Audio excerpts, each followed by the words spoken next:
Amigas, amigos del Litoral de los Poetas de nuestra comuna de El Quisco. Un programa más de Todo Cambia, a prácticamente un par de días del plebiscito. Y como siempre, me acompaña, o nos acompaña, Rosa María Leal, ¿Qué Ita, tal, más conocida como Rafa? Ita, ¿Qué tal, Boris? en las cámaras y en la conducción audiovisual, el gran maestro Boris. Bueno, Rafael Olbeck, eh, quien conduce este programa. Eh, Vamos a hacer un alcance. Las emisiones pasadas no nombramos al gran escultor residente aquí en Isla Negra, Roberto Pizarro Lemarchán, quien es el autor de las mascaronas o esculturas que ustedes han visto en la otra oportunidad. Y en esta oportunidad tenemos también a Elżbieta, polaca, residente en nuestra comuna más de 20 años prácticamente, sí, un poco más, con las máscaras. Entonces, a propósito del COVID, estamos con mascarona, máscara y mascarilla. Bueno, entonces un saludo a todos los artistas. Como siempre tenemos un invitado. En esta oportunidad se trata de un algarrobino que lleva 10 años viviendo en la zona, sociólogo, Manuel Vivanco, Arancibia, quien hace 15 años más o menos fue uno de los que instauró aquí la idea de la Asamblea Constituyente. ¿Mal no recuerdo? Sí, Claro. así Entonces, es. Ujú. gracias Manuel por aceptar tu invitación. Eh, y al respecto yo te quería decir, no hay manera de encauzar la política pacíficamente, cualquier instancia pacífica de convivencia que no sea a través de la política. Y en este caso nos toca un plebiscito. Y los plebiscitos de por sí dividen, porque son sí o no, rechazo o apruebo. Pero esa es la condición del plebiscito. Quisiera que desde tu experiencia y todo lo que tú sabes al respecto, nos hables tu apreciación. Bueno, respecto al plebiscito, lo primero que yo diría es que es un logro que se obtiene producto de la movilización de la calle. Es decir, el plebiscito en la práctica significa que el gobierno entregó la Constitución y entregó la Constitución producto de que la calle se movilizó tal que puso al gobierno en una situación que era imposible seguir gobernando sin entregar, digamos, algo importante, en este caso la Constitución. Por tanto, el plebiscito es producto de la movilización popular, no es un regalo. Y yo sospecho que lo que hay que hacer es ir a votar al plebiscito. No están todas las condiciones como para suponer que las demandas populares de la calle vayan a ganar en el plebiscito y en el proceso constituyente que viene posteriormente. Es fundamental, por tanto, la movilización permanente de la calle y que la gente vaya a votar. Eso es lo que diría como primer punto a propósito del plebiscito. Ganado por la calle, no garantizado el éxito y se está jugando el partido y el éxito depende de que la gente participe. Exactamente, así es. ¿Qué tal, Manuel? ¿Cómo estás? Bueno, hay una pequeña historia, breve historia local que partió el año 2012 con la idea, ¿cierto?, de promover una nueva constitución acá en la zona. Y recuerdo que nos conocimos por ese propósito e intentamos, ¿cierto?, difundir esta idea y la verdad es que no prendía mucho, no era muy nuevo el concepto, a pesar de que no es nuevo, pero por lo menos para las generaciones actuales y aquí en la zona. Pero en fin, fue el comienzo de un proceso en que de alguna manera se intentó eh, que la gente cuestionara ¿cierto?, el contrato por el cual social, digamos, que nos involucra. Yo te quiero preguntar, ¿por qué una nueva constitución? ¿Por qué es tan necesaria una nueva constitución? Bueno, varias razones diría yo, o sea, un montón de razones. Eh, la Constitución es un pacto social que permite, digamos, que se establezcan las normas que rigen el orden de la República. Y la Constitución que tenemos ahora es una Constitución generada, digamos, en dictadura, pero eso no es lo más importante, sino que es una Constitución que supone un tipo de orden social, un tipo de estructura de la sociedad y un tipo de distribución del poder y la riqueza que está definido por esta norma que es el pacto social que nos rige. Ese pacto social colapsó. Ese pacto social en los hechos, y el estallido es un síntoma de aquello, ya no da más. Y fue un pacto social exitoso. Empezó, digamos, con la dictadura de la década del 80 y durante 40 años ha subsistido de manera exitosa. Ha creado riqueza y ha permitido un desarrollo importante del país. El punto es que esa constitución, como toda constitución, es una opción política e ideológica. Las constituciones no son neutrales. Las constituciones son generadas a partir del triunfo de unos sobre otros. Y esa es la constitución que nos rige.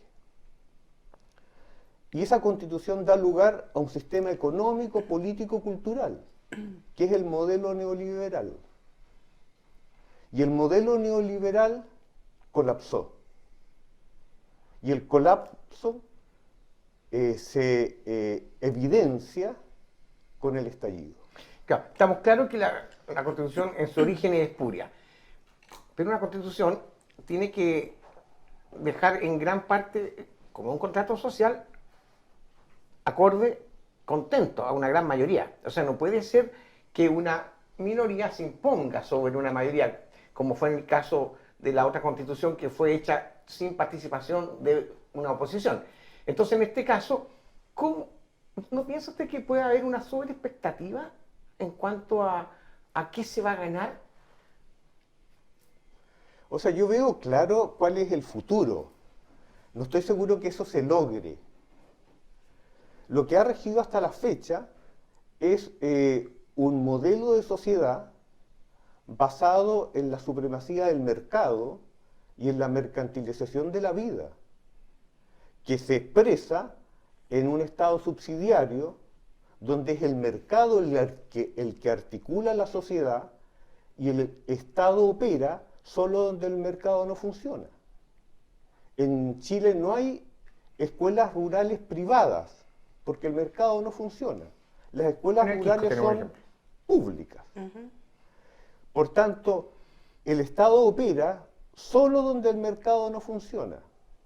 Es el caso de la salud. Es decir, los que se pueden pagar un seguro salud, que esos son las ISAPRE, compran el seguro. Y al final de su vida, una compañía de seguros, si es pensión vitalicia, le pagará el seguro. Y los que no pueden comprar seguro van a un programa asistencial que es la pensión solidaria. Por tanto, el Estado opera cuando el mercado no funciona. Esa lógica de mercantilización de la vida es la que es la filosofía y la lógica del modelo imperante. Ese es el modelo que se agotó. Sí, bueno, muy de acuerdo. No contesté la pregunta en todo caso. Pero está buena la introducción a la pregunta. Respóndela, por favor. Sí. ¿Cuál era la pregunta? No, o sea, no hay mucha Sobreexpectativas. sobreexpectativa al respecto. Que hay gente que poco más piensa que... Entendí la pregunta. Ok, Yo veo claro cuál es el futuro de lo que viene. No sé si ese futuro se va a lograr. Porque cuando yo digo que el modelo colapsó y que estamos en la agonía de un modelo que se inició hace 40 años atrás y que fue exitoso, que fue la refundación capitalista, llevada a cabo por Pinochet, esta agonía puede ser muy larga y por tanto no es evidente lo que venga. Por eso que hay que ir a votar y por eso que hay que participar en el plebiscito. No está seguro que ganemos la convención. La derecha históricamente ha sacado más de un tercio y por tanto es bastante probable que de nuevo saque un tercio. De manera ilusoria, la mayoría de las personas votó por un multimillonario pensando que ese multimillonario le iba a resolver los problemas. Por tanto, vivimos un proceso de despolitización que ha sido generado por la filosofía del modelo neoliberal Y ese proceso de politización, que lo podemos hablar, cómo se genera y cómo se construye, da lugar a que el resultado sea incierto. De hecho, el estallido fue sin consigna y sin bandera y sin ideología. Y sin cabeza visible. Y sin oradores, pero con un malestar contra el modelo. Evidentemente que lo que había ahí era un malestar no politizado contra un modelo de abusos, que podemos hablar largamente respecto a los abusos, y hay una rebelión contra ese modelo, pero no es una rebelión politizada, hay que politizar el malestar. En este contexto de despolitización generada por la filosofía neoliberal basada en el ráscate con tus propias uñas, y podemos profundizar al respecto, la despolitización no es una casualidad. El año 89 Chile estaba politizado. Hoy día no está politizado porque hubo una política de despolitización de la ciudadanía. Podemos hablar de los mecanismos de la despolitización. Por tanto, cuando tú me preguntas respecto a qué es lo que viene, yo diría que el panorama es claro. Hay que desmontar el modelo neoliberal. Y desmontar el modelo neoliberal supone imponer otro tipo de modelo de sociedad. Y el modelo de sociedad que viene es el Estado social de derechos. Nadie está pensando en que lo que viene, ni el Frente Amplio, ni el Partido Comunista, piensa que lo que viene es el socialismo. No es necesario aclarar que el Partido Socialista no piensa que lo que viene es el socialismo. No. Nadie imagina eso. Pues bien, nadie está pensando que lo que viene es el socialismo. Lo que viene es desmontar el modelo neoliberal. Y lo que viene, por tanto, a propósito de tu pregunta, es generar un Estado social de derechos. Podemos hablar de qué se trata eso. Sí, me interesa mucho que puedas, no sé, es difícil en poco tiempo, pero que pudieras un poco explicar eso, porque es interesante para que la gente que va a tomar su decisión y que todavía no la ha tomado tenga esos elementos para el 25 de octubre. La filosofía básica del modelo neoliberal es que el mercado es el que articula la sociedad. El que asigna recursos. El que asigna recursos y el que organiza, digamos, la relación entre los consumidores, ya no ciudadanos. Por tanto, el mercado es la red que nos relaciona a nosotros como miembros de la nación chilena, que nos vinculamos a través del mercado vendiendo o comprando bienes y servicios. Ya no somos ciudadanos, somos consumidores. Ya no hay sociedad, como lo dijo la Margaret Thatcher. No existe algo así como la sociedad, lo que hay son individuos. Esa filosofía es la filosofía del modelo neoliberal. Y esa filosofía del ráscate con tus propias uñas, del individualismo exacerbado, del capitalismo salvaje, es lo que hay es lo que se ha agotado. Porque el abuso, en la mayoría de la gente, podemos hablar de las vías y los métodos de abuso, logró que la gente llegue a la conclusión que ese modelo no es viable para satisfacer sus necesidades. Sí, por tanto, a propósito de la pregunta de la Ita, lo que viene es un Estado social de derechos que supone que las condiciones mínimas de vida deben ser satisfechas por el Estado para que todos los ciudadanos se sientan parte de una comunidad. Sí, pero para eso, pero que te interrumpa, ¿cómo llegar a un corto plazo a cambiar la conciencia de la gente? La mayoría de la gente quiere cambio, pero sin embargo no quiere que su plata de la AFP pase a un fondo común, como sería lo normal en un país desarrollado. Quiere que siga siendo su dinero.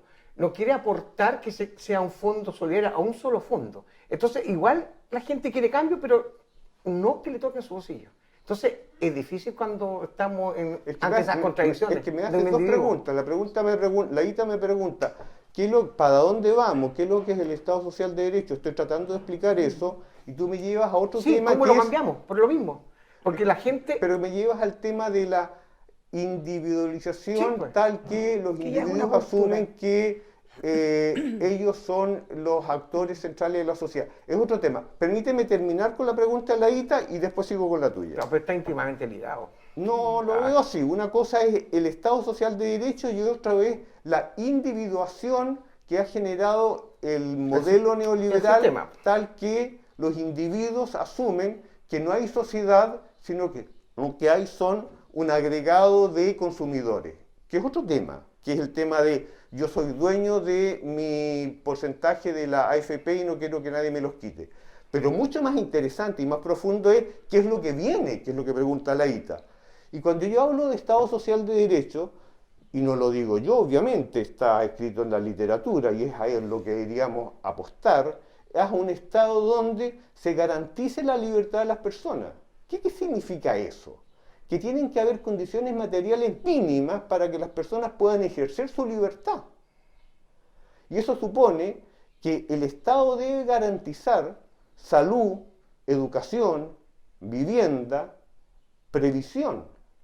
Eso es lo que nosotros deberíamos apostar como futuro. Como decía, nadie está pensando en el socialismo, está pensando en desmontar el modelo neoliberal para imponer un Estado tal que estén aseguradas las condiciones de vida en los 4 ítems que son centrales: salud, educación, previsión, vivienda.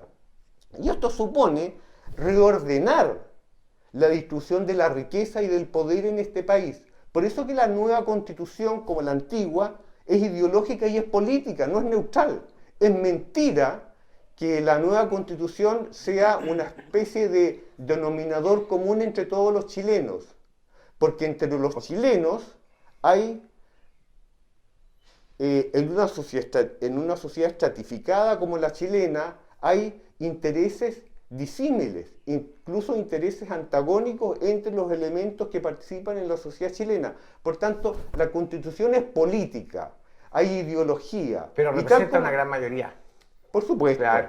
Si no digo que haya que tomarse el Palacio de Invierno, Entonces, como tú dices que hay un 30% de gente de derecha, tiene que estar representada.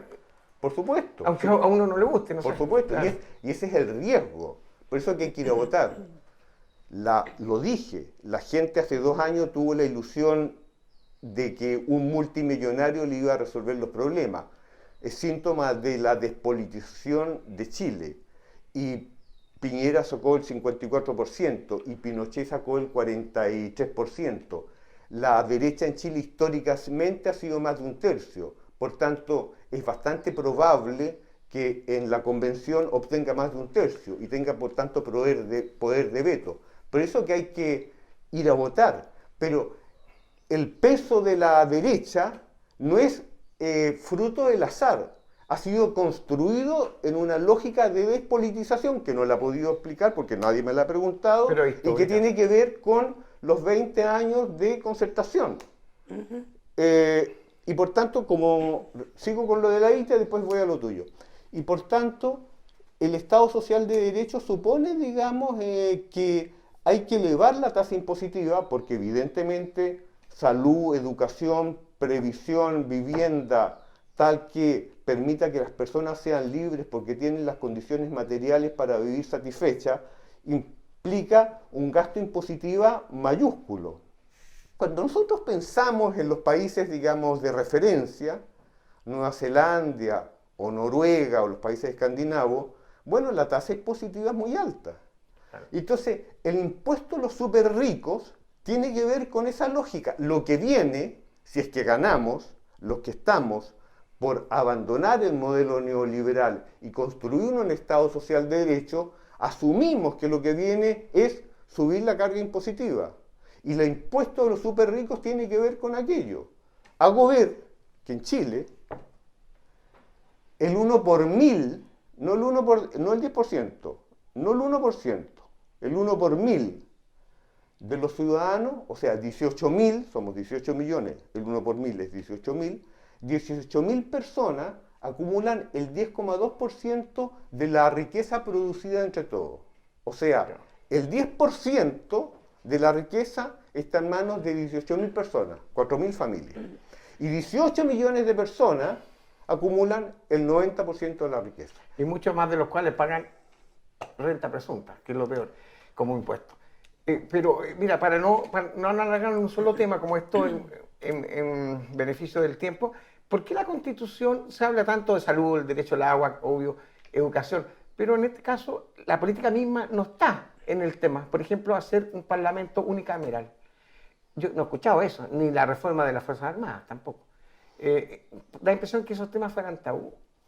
Bueno, cuando se plantea la Convención Constituyente, ellos van a ser elegidos, y es probable que la derecha obtenga un tercio y tenga derecho a veto, ellos van a ser elegidos para establecer una nueva casa común. Pero esta nueva casa común va a ser política.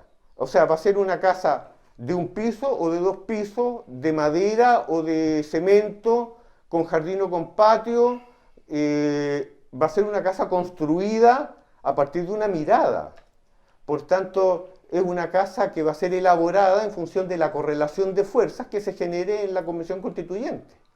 Si la Convención Constituyente decide que nosotros vamos a ser un país plurinacional como Bolivia, o que vamos a ser un Estado federal como Argentina, evidentemente eso lo puede decidir, pero necesariamente en relación directa de participación con la ciudadanía. Por tanto, la convención no puede operar en forma autónoma de la ciudadanía. Es decir, la calle tiene que estar presente durante el proceso de la O convención. sea que los constituyentes tendrían que tener a la vez asambleas permanentes con la calle. Distintos Porque mecanismos. ¿qué mecanismo sería Distintos cuando se habla que el pueblo participe? Distintos mecanismos.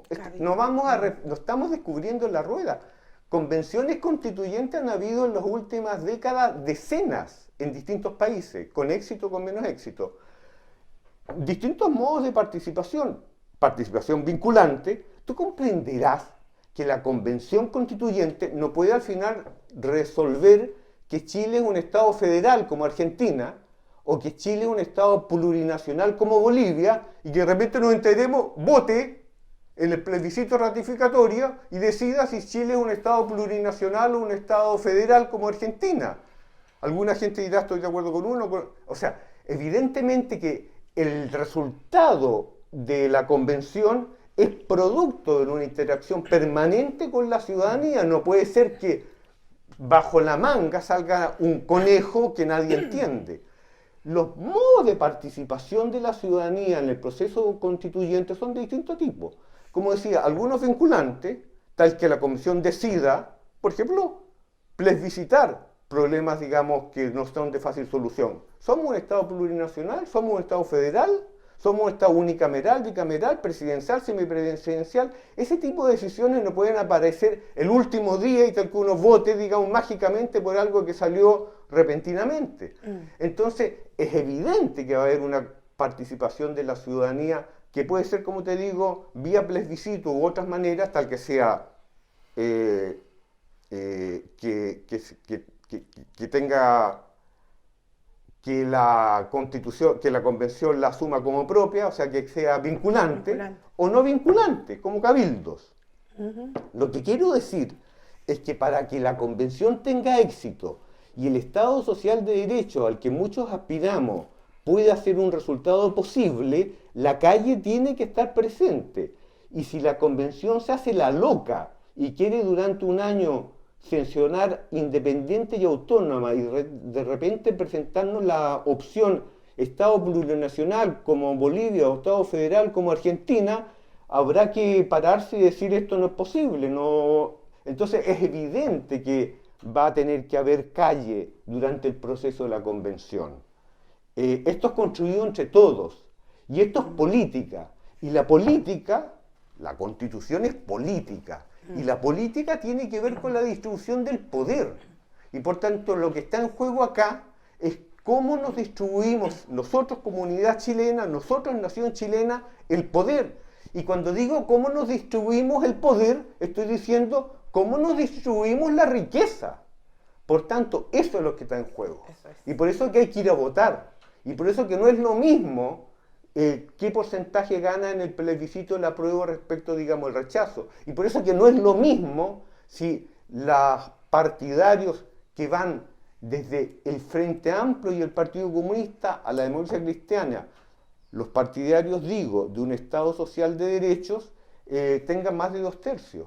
Y por eso que resulta, y disculpa que me alargue porque me parece importante, y por eso que resulta incomprensible que, por ejemplo, en la campaña televisiva del apruebo aparezcan separados distintos grupos cuando es evidente que todos quieren lo mismo, de la DC al Frente Amplio y al PC, es desmontar el modelo neoliberal cuya filosofía, economía y política nos ha llevado a una situación de agotamiento en virtud del abuso permanente, y podemos hablar de esas situaciones de abuso. La última, más escandalosa, es la de Ponce Lerú, abuso institucionalizado. Él quedó explícito, está explicado que él obtuvo de mala manera 120 millones de dólares.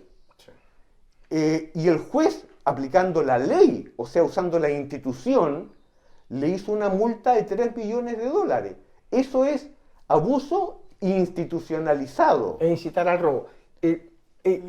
Las constituciones deben ser minimalistas. No. ¿Por qué no? Porque lo demás, las grandes constituciones del mundo son minimalistas y además lo demás se dirime en el Parlamento. Pero yo iba a otro Pero fondo. es que es una afirmación que es falsa. ¿Por qué una constitución que, por ejemplo, en Colombia duró 8 años en un proceso, por qué acá en 9 meses más 3 meses tiene plazo, o sea, un año máximo? Un año tratar una constitución que es un tema mucho más importante que un año. Entonces, ¿no habrán unos plazos acelerados a título de qué? Es que en parte de premisas que yo no estoy de acuerdo y que son totalmente arbitrarias. Eso de que las constituciones tengan que ser minimalistas es arbitrario. Inglaterra no tiene constitución. Sí, estuvo arbitrario en la vida. No. Hay cosas que son verdad y hay cosas que son falsas. Bueno. La verdad existe y la falsedad existe, no es da lo mismo. Inglaterra no tiene constitución. Y hay constituciones, digamos, largas y complejas, como la constitución francesa. Y el plazo para generar tareas tiene que ver con la eficacia de los individuos que generan y llevan a cabo la tarea. El puente Caucau ha durado la que ha durado, no porque el puente sea difícil de hacer, sino porque fue ineficaz la manera de abordarlo.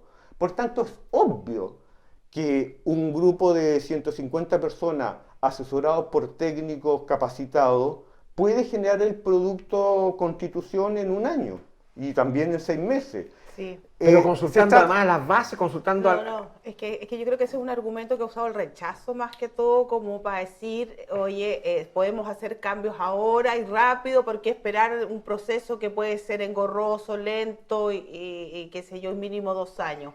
La verdad que yo creo que eso más bien obedece a un resquicio, a una argucia del rechazo, concretamente, porque es lo que han expuesto en su franja y es uno de los argumentos, como no hay muchos, esto del tiempo pero no solamente es un poco como con la idea de desanimarte, pero creo no yo. solamente eso, han hecho el argumento de que para qué 2 congresos paralelos cuando el otro no es congreso. Por supuesto, todos esos argumentos. Ni sus integrantes después pueden postularse a puesto alguno por un tiempo. Entonces, eso es falacia. Sí, es falacia. Oye, es un tema tan profundo y tan interesante. Nos quedan unos minutitos nomás. Tenemos el domingo 25. El próximo domingo. Sí, este plebiscito de apertura y, pucha, unas palabras ya como las últimas para incentivar, o desde tu perspectiva del apruebo, ¿cierto?, a los vecinos, a la gente de aquí, de esta localidad. O sea, yo les diría a los vecinos, no crean en el discurso que ha imperado durante 40 años respecto a qué tipo de sociedad es la que nos ofrece el modelo neoliberal. ¿Cuál es la ilusión de igualdad del modelo neoliberal? La igualdad de oportunidades. Y eso es una falacia, O sea, no tenemos igualdad de oportunidades. La igualdad de oportunidades de un señor que está en las esferas del poder no es igual que la igualdad de oportunidades de un señor que es campesino en la comuna de Molina. Por tanto, la ficción de la igualdad de oportunidades, que es el modo en que ellos suponen que se puede llegar a la igualdad, el modelo neoliberal, es lo que más dan a propósito de igualdad, es la igualdad de oportunidades, es una falacia, es falso. La igualdad de oportunidades lo que hace es reproducir la desigualdad. Y el otro truco que nos ofrecen a propósito de movilidad ascendente, tal de pasar, digamos, de un estrato social a otro, es la meritocracia. Y eso es una falacia, eso es mentira. Ustedes vean sus nietos, parientes, hijos, abuelos, tíos, si son de clase baja, van a ser nietos, parientes, tíos, abuelos de clase baja. Y si son de clase media, van a ser nietos, parientes, tíos, abuelos de clase media. Y son de clase alta, serán nietos, parientes, tíos de clase. Aquí no hay movilidad social. La meritocracia no funciona, es una falacia, es un mito. La igualdad de oportunidades es una mentira. Por tanto, el modo de avanzar a otro tipo de sociedad es desmantelar el modelo neoliberal, su filosofía, su economía y su política, y avanzar hacia otro tipo de sociedad, el Estado social de derecho. No digo que no sea un Estado estratificado, Pero una tú sociedad te refieres al estratificada. Estado benefactor. Es que eso es un discurso de la socialdemocracia de los años 40 en adelante en Europa. Que funcionó bien por lo demás. Está bien, pero estamos en Chile en la época de Internet. Yo sospecho que se hace camino al andar.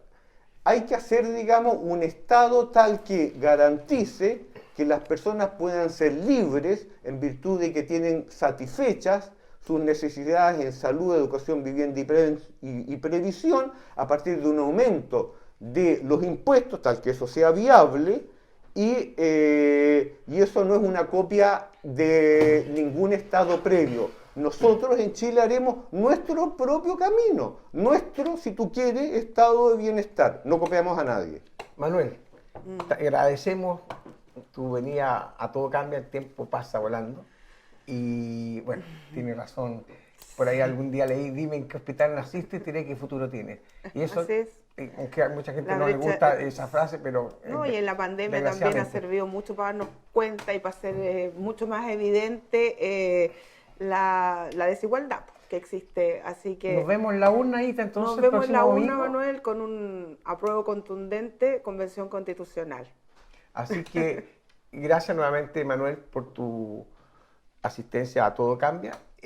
Reiteramos a nuestro artista de la zona, Roberto Pizarro Lemarchán, y Elżbieta Majewska, la polaca que vi aquí hace un cuarto de siglo en Chile, con una historia muy interesante. Con sus bellas máscaras. Trabajó con Lech Walesa por entonces la Revolución Polaca. Así es.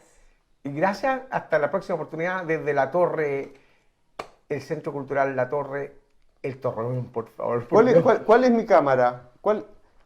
Gracias por la invitación. Los convoco a votar para el plebiscito y pónganse las pilas porque no está ganada la convención constituyente. Si la derecha obtiene más de un tercio, va a vetar y vamos a seguir con el modelo neoliberal que nos ha abusado durante 40 años. Bueno, gracias.